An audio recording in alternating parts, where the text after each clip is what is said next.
মিডিয়ার প্রতি যে আপনাদের চিন্তাধারা, এটা কতটুকু আপনাদের কাজের সহায়তা করেছে আর কতটুকু আপনাদের কাজের সহায়তা করে নাই। আমি অনুরোধ করব যে আপনারা যদি একটু if you be a bit reflective that in the last 15 years what attitude did the government have? Did it help the government? If we did not report on bank default, it would not have come out.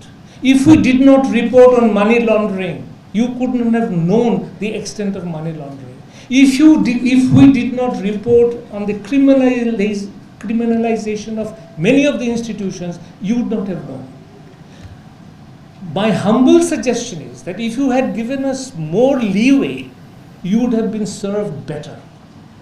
And that is the relationship between the free press and the government.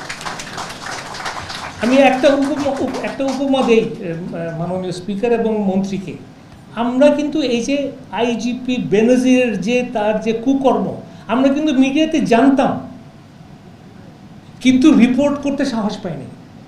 আপনি হয়তো কিছু করতেন না, সরকার হয়তো কিছু করতো না, but ওই ধরনের একটা পাওয়ারফুল আইজিপি সে তো একটা সাংবাদিকরা কি না করতে পারত, এবং ওই সময় সে যদি করতো তাহলে কি সরকার আমার পাশে দাঁড়াতো?